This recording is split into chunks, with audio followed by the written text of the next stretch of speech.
ovo je moj brat, moj jedan amiđa, to je stric, drugi i ovdje je treći. Almasa Salihović je v genocidu izgubila 4 svojce. Obiskali sva grobove, kamor so zakopali tistih nekaj njihovih kosti, ki so jih uspeli najti. Mi svi vjerujemo čvrsto da su oni upravo ta vrsta ljudi koji su šehidi, oni imaju nekako posebno mjesto kod, ne samo u raju, nego i kod uzvišenog Boga, oni imaju poseban stepen. Tako da mi čvrsto vjerujemo da način na koji su oni ubijeni, zato što su bili i Bošnjaci, zato što su bili muslimani, da jednostavno da su umrli upravo zbog svoje vjere i da je to jedan od razloga zbog čega su ubijeni. Posnetki, kot je ta, nazorno kažejo, na kako brutalen način so po tem ozemlju sejali smrt. Te slike ostanejo v glavah preživelih, pripoveduje Almasa, ki je življenje posvetila ohranjanju spomina na žrtve masovnih pobojev. Kosti njenega brata, star je bil komaj 18 let, so našli v sekundarni grobnici pri Zvorniku. Nekako i kad se pitate to, uvijek se nadate da je to bila brza smrt, da nije bilo tu neke patnje bar u tom smislu.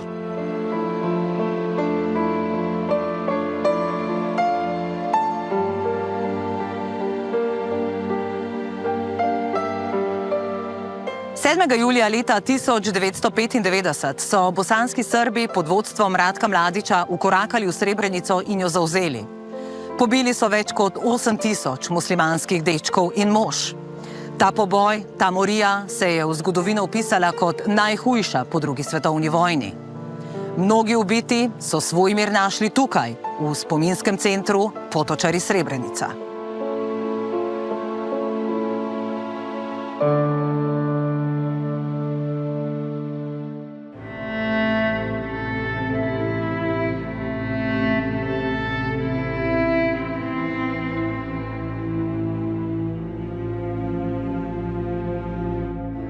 Da bi razumeli grozote, ki so se zgodile poleti leta 1995, je treba vedeti, kaj se je dogajalo v letih poprej, kaj je pripeljalo do genocida, pojasnjuje Suljo Čekanović, medicinski tehnik, ki je preživel marš smrti, pot, po kateri so se tisoči Srebreničanov prebijali med begom pred smrtjo.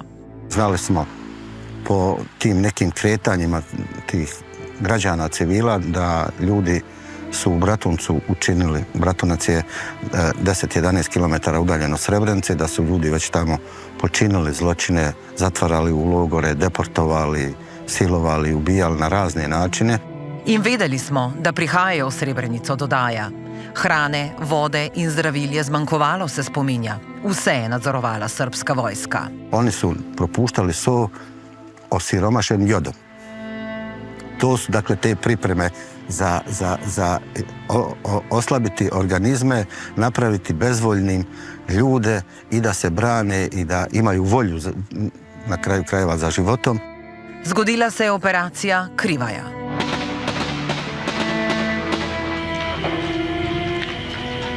S Čekanovićem sva se pogovarjala pred nekdanjo bazo Združenih narodov, kjer so moške in dečke ločili od žensk in otrok.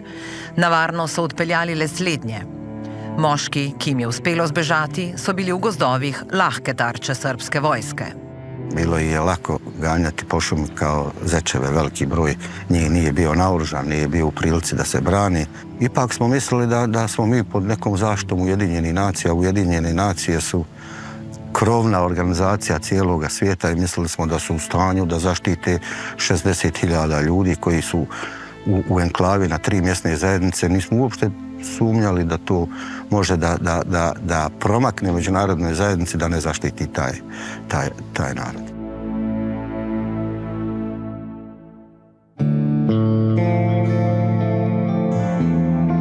Genocid nad Bošnjaki se je zgodil ob prisotnosti holandskega bataljona Združenih narodov. Njegov član je bil tudi Rob Zomer.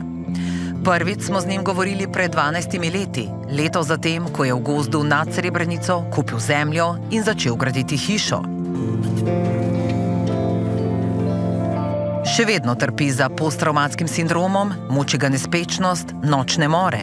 But in my mind it feels as that I looking some bad film. It looks as if I was not there. Najhujši so tudi 30 let kasneje spomini na otroke. Around 5-6 young ladies, say 20 years, what stay in front of you. They do this, and you have a baby in your arm. And then you look up and the girl is gone. Gone.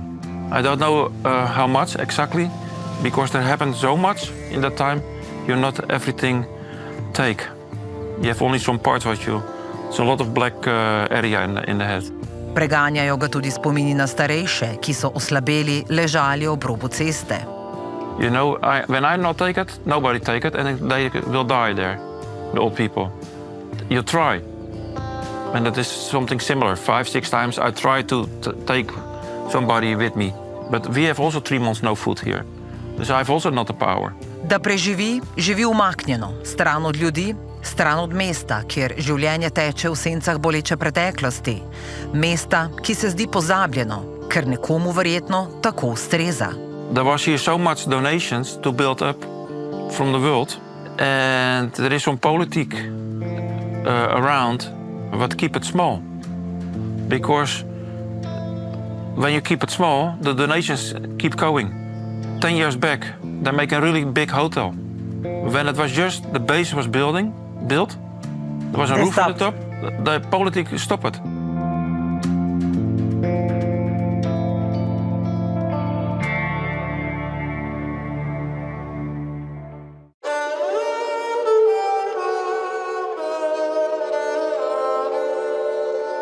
Podoba Srebrenice danes so prazne ulice, zapuščene, propadajoče hiše, napisi, ki pričajo o tem, da se je tu nekoč odvijal celo turizem. Podatek, ki priča o tem, kakšno je danes življenje v Srebrenici, je tudi ta, da je na širšem območju srebreniške občine pred vojno živelo 40 000 ljudi, danes 4-krat manj, kaj pa v mestu, tu je ostalo le 1000 prebivalcev. Med njimi je upokojeni novinar Marinko Sekulič. Pravi, da mladi tukaj nimajo perspektive, življenje pa je tužno in ružno. Po vojni se je vrnil v Srebrenico in pogosto pisal o njenem propadanju. Vlast u Banja Luci bi najviše volila da Srebrenice nema, apsolutno da se ne pominje njeno ime, zbog svega što se desilo u ratu, da ih niko ne podsjeća na genocid. Vlast u Sarajevu također Srebrenice se sjeti samo kad je 11. jul komemoracija ili kad treba tražiti neku donaciju od međunarodne zajednice i kukat da su ugroženi i tako dalje. Mi, ki živimo tukaj, pravi Sekulič, smo kolateralne žrtve vojne, ki jih je po vsej Bosni in Hercegovini nešteto, dodaja režiser, avtor nagrajenega filma o srebreniških grozotah. Ko se je začela vojna, je bil star 21 let.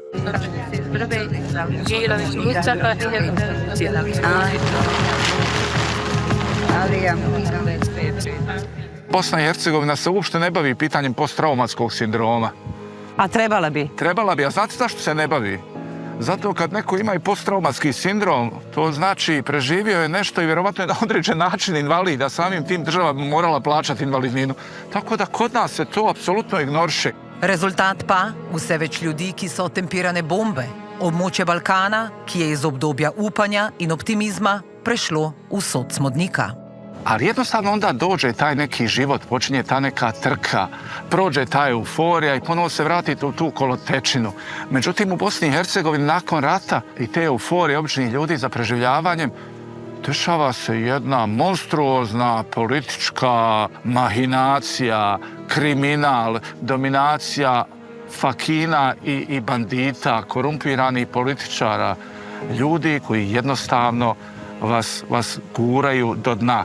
Zato smo na točki, kot mnogi radi rečejo, tamo gdje počinje Bosna, prestaje logika. A lahko bi bilo drugače.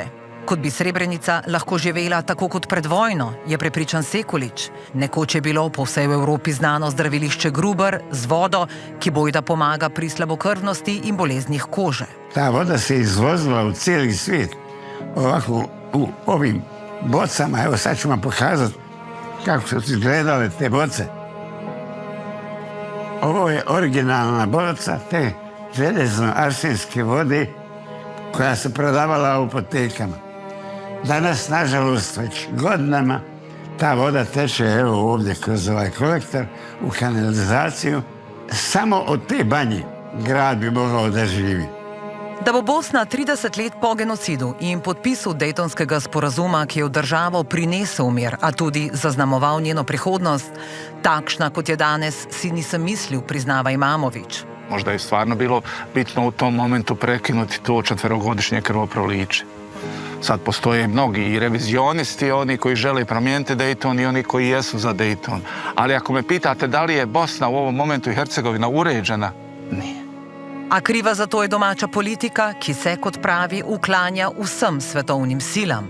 Napredek za to ni mogoč. Nažalost, Bosna i Hercegovina je disfunkcionalna, kao što je bila disfunkcionalna i prije 30 godina, onog dana kad je potpisan Dejton. Možda je bila funkcionalnija tad, jer su svi više željeli, ajmo samo napraviti taj mir. U jednoj državi, ne znam koliko, svaki kanton je država, 2 entiteta, distrikt Brčko, što se šali, dobro moj prijatelj kaže šta je Bosna i Hercegovina, 51% federacija, 49% Republika Srpska.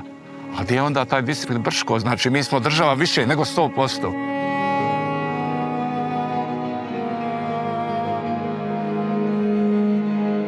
Med hišami, ki spominjajo na vojne grozote,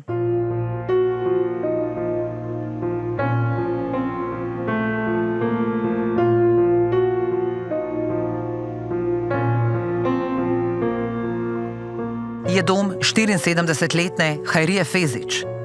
Med ubitimi v srebreniškem pokolu je bil tudi njen sin Mirsad. Težko pripoveduje o dnevu, ko so ga odpeljali. Kad smo ovdje krenuli na Potočare, strahova. Onda nemam šta pričati. Ne mogu. Ja s njim međutra pijem kahu i pričam. O čemu pričate? Pričam, haj sine da piješ s mamom svojom kahu.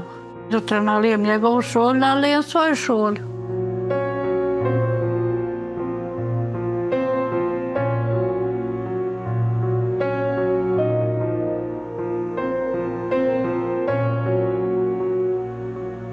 I kad se probudim, on diše kraj mene, ba. To dijete diše kraj mene. Koliko je imao godina? 21 godinu. 14. augusta rođen. A 18. augusta poginuo.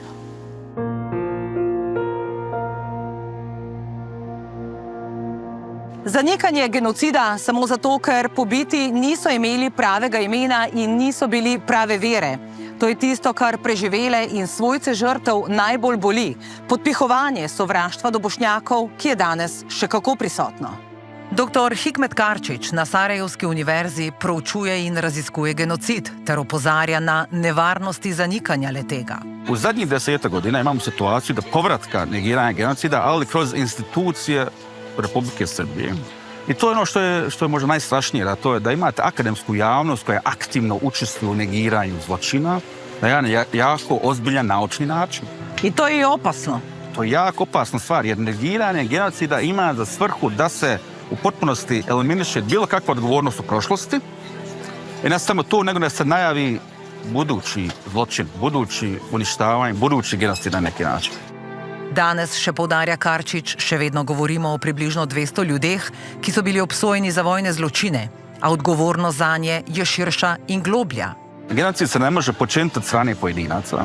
To je odgovornost jednog kolektiviteta, ne kompletnog naroda, ali kompletan drinski korpus Vojske Republike Srpske, a to uključuje žene koje su kucale naredbe, onaj što je izdavao dizel gorivo za tenkove, oni koji su pravili spiskove, oni koji su pravili putne naloge, svi su znali što će se dogoditi. In kje je svet 30 let po genocidu? Kaj smo se naučili iz srebreniških grozot? Iz zgodb ljudi, ki so zaznamovani za vse življenje? Međunarodna zajednica je tada rekla Srebrenica se dogodila i nikad više. Eto, to licemjerstvo međunarodne zajednice. Nikad više imate Ruandu, imate Darfur, imate Palestinu, imate Ukrajinu. Ovo nije lokalna priča. Ovdje su Evropljani ubijali Evropljani. Ovo se nije desilo u nekoj afričkoj državi. Zato je ovo pitanje i odgovornost ne samo kontinenta kompletnog, nego kompletne ove naše, da kažem, zapadne civilizacije. I to je nevjerovatno da nakon 30 godina imamo identičnu stvar.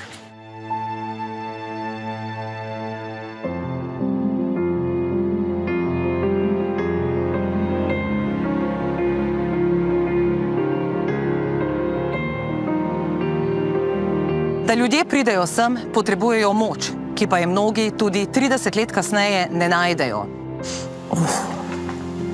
Ja ne idem sad dole. Pa ne mogu.